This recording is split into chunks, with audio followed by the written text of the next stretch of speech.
नमस्कार, स्वागत है आपका PSR उत्तर धवनी न्यूज़ में।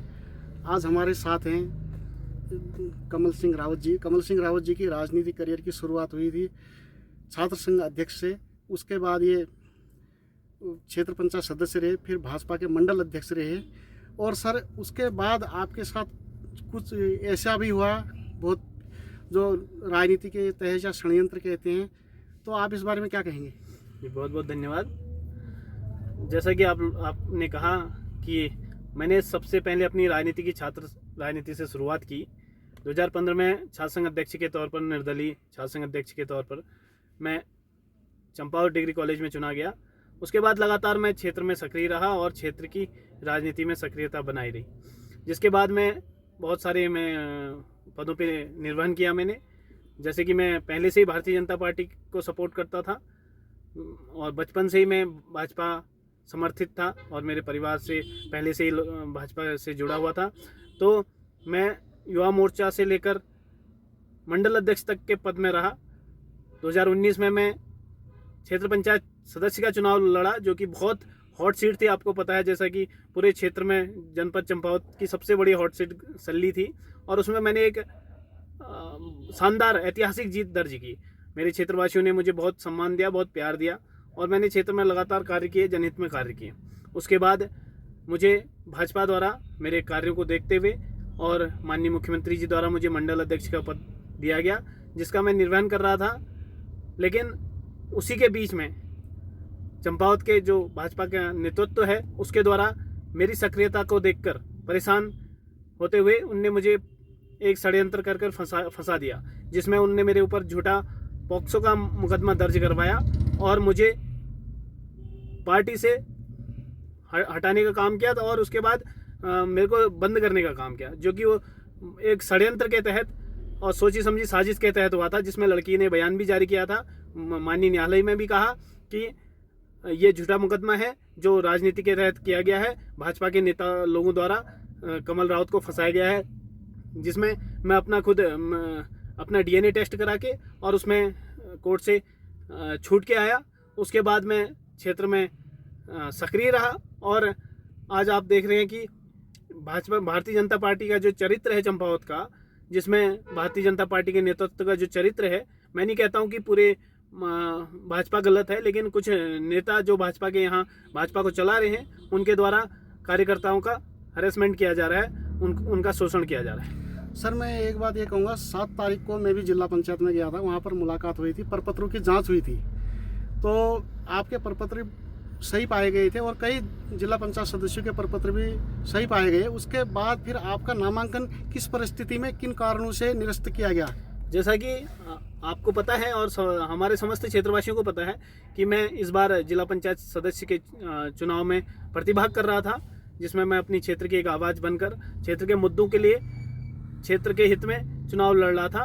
तो यहाँ पर भारतीय जनता पार्टी का बहुत ही घिनौना चरित्र यहाँ पर दिखाई दिया। आपको पता है जैसे कि मैंने अपना नामांकन 4 जुलाई को जमा किया और उसके बाद 7 जुलाई को मेरे सभी प्रपत्रों की जांच हुई और वो प्रपत्र वैध पाए गए। RO द्वारा मुझे सर्टिफिकेट दिया गया, वैध प्रपत्रों का स्वीकार किया गया मेरा नामांकन। उसके बाद चूंकि ये लोग चुनाव हार रहे थे तो इनके मन में डर था, तो इनने सत्ता का दबाव लेकर, सत्ता पक्ष का दबाव बनाकर RO पर और मेरे ऊपर झूठी एक चार्जशीट फाइल करवाई, जो कि मैं 4 तारीख को शपथ पत्र दे रहा हूं कि मेरे ऊपर जो मुकदमे हैं ये हैं। और उनके बाद ये लोग 8 तारीख की रात 7:30 बजे, चूंकि आपको पता है कि चुनाव कार्यालय हो चाहे कोई भी कार्यालय हो, वो 5 बजे बंद हो जाता है। इनने 7:30 बजे शैलेश जोशी को, अपने समर्थित प्रत्याशी को, वहां भेजकर मुझ पे आपत्ति लगवाई और मुझ पे रातों रात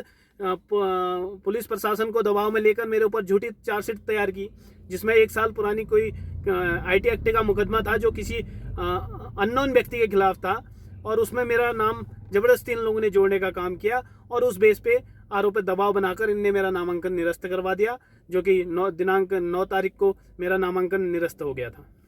सर उसके बाद भी आप माननीय न्यायालय में गए, आपको भरोसा था, फिर आपका चुनाव चिन्ह देने में भी आपको देरी करी, इसमें क्या कहेंगे आप? जैसा कि इनने 9 तारीख को मेरा नामांकन रद्द किया, मैं बहुत RO साहब को कहने के बाद, चूंकि एक नियम होता है कि अगर हम पे कोई आपत्ति लगाता है तो उसका खंडन करने का अवसर दिया जाता है, तो आरओ चंपावत द्वारा मुझे खंडन करने का अवसर नहीं दिया गया। मुझे बुलाया गया और पर्सनल एक कमरे में ले जाकर मुझसे बोला गया कि आप अपना नामांकन वापस ले लीजिए, अन्यथा आपके ऊपर हम एक मुकदमा बनाएंगे। ये मुझे धमकी दी गई। मेरे पास इसकी सबूत हैं, इसके रिकॉर्डिंग्स हैं मेरे पास। और उनने मेरे से कहा गया कि चूँकि मैंने कहा अगर मेरे ऊपर जो दोष मुक्त पिछले मुकदमे थे उन पे अगर आप लोग कैंसिल कर रहे हो तो 2019 में मैं चुनाव कैसे लड़ा और कैसे जीता। तो उनने कहा कि अभी सत्ता पक्ष आपके खिलाफ है और सत्ता के दबाव में उनने एक्सेप्ट किया कि सत्ता का दबाव है, जिस कारण से ये आपका नामांकन निरस्त किया जाता है। इतनी घिनौनी हरकत भाजपा द्वारा की गई। उसके बाद मैं माननीय उच्च न्यायालय गया, क्योंकि समस्त क्षेत्रवासियों के दिल में एक ठेस पहुंची थी, सभी लोगों के दिल में ठेस पहुंची थी कि अन्याय हो रहा है। और मैं उसी अन्याय से लड़ने के लिए माननीय उच्च न्यायालय गया, जिसकी मैंने याचिका दायर की और अपने प्रपत्र रखे कि मेरे सारे प्रपत्र सही हैं, जिसमें माननीय उच्च न्यायालय का मैं बहुत धन्यवाद करना चाहूँगा। उनने मुझे 18 तारीख को चुनाव लड़ने की अनुमति दे दी।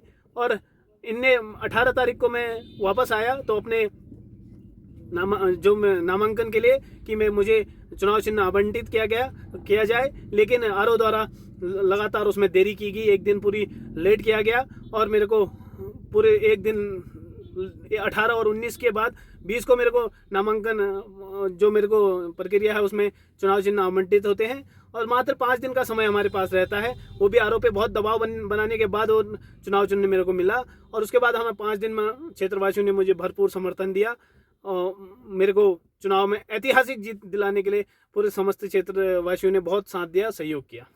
सर, जैसा आपने ये कहा कि कुछ इतने का मतदान हुआ था, उसके बाद कुछ वोट 150 वोट फर्जी डाले गए, तो इस बारे में आप क्या कहेंगे? जैसा कि आपको पता है कि भाजपा के जो जिला नेतृत्व है उसके द्वारा लगातार मेरे को गिराने के लिए हमारे तल्लादेश के साथ हमेशा इनने सौतेला व्यवहार किया और मेरे को गिराने के लिए लगातार साजिशें की जा रही थी।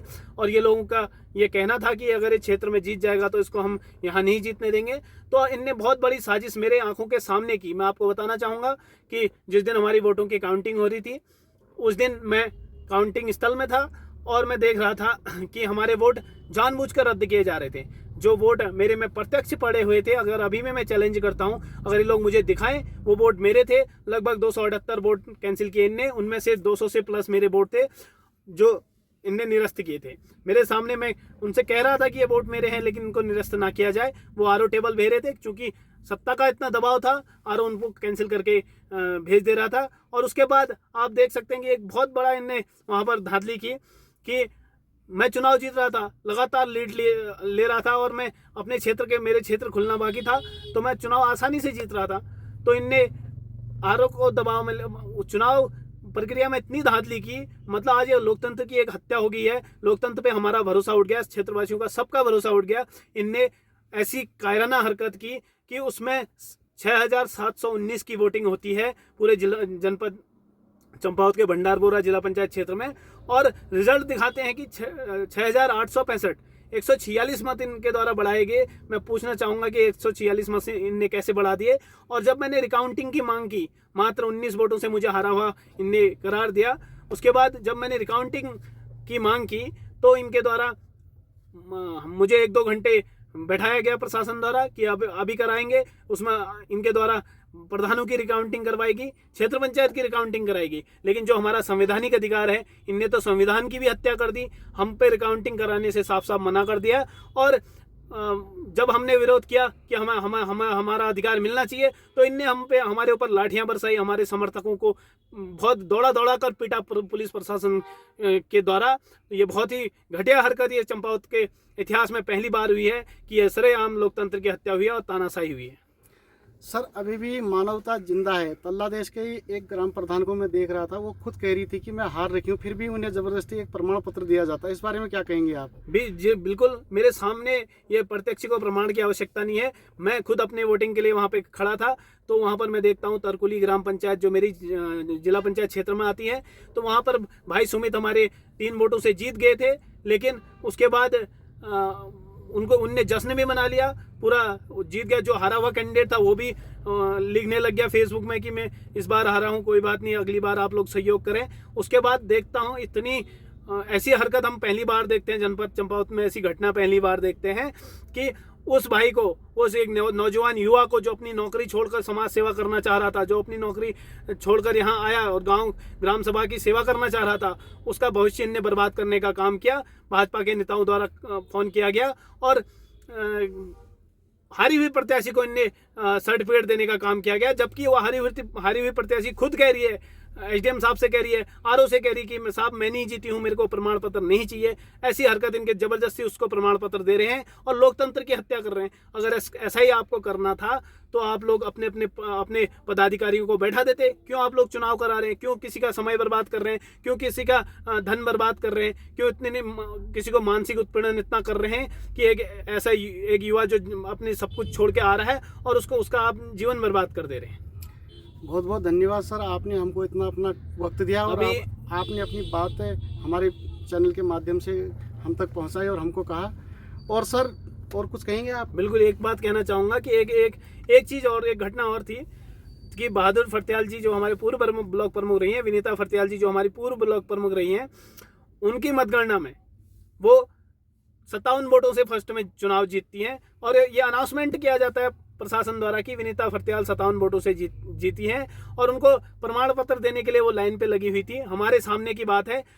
लेकिन जो दूसरा कैंडिडेट हारा हुआ था वो घर जाके सो जाता है और यहाँ से इनका फोन आता है कथाकथित लोगों का जो अपने आप को यहाँ के सर्वे सर्वा समझ गए हैं, जो यहाँ चंपावत में भाजपा की लीड कर रहे हैं। इन लोगों द्वारा फोन जाता है, उसकी रिकॉर्डिंग हमने सुनी कि आप आओ, आपको जिता देते हैं। उनको बैकडोर से पहुंचाकर 57 वोटों से हारे हुए आदमी को प्रमाण पत्र दे दिया जाता है। मैं पूछता हूँ कि ये कहाँ का लोकतंत्र है जहाँ पर आप अपने पदाधिकारी, चलो हम लोग तो निर्दलीय तौर पर लड़ रहे थे, आप अपने भाजपा के एक कार्यकर्ता को जो यहाँ से लेकर प्रदेश तक काम करती हैं ऐसी विनीता फर्त्याल जी को आपने हराने का काम किया, तो यहाँ का कहाँ लोकतंत्र बच गया है? कहाँ ये सरासर तानाशाही चल रही है, गुंडागर्दी चल रही है। लेकिन आम लोग अब सब समझ गए हैं, सारी जनता समझ चुकी है इनके इरादे और 2027 में अब ये सब पूरा क्षेत्र जवाब देने के लिए तैयार है। बहुत बहुत धन्यवाद। धन्यवाद सर। Thank you. ओके, ठीक है।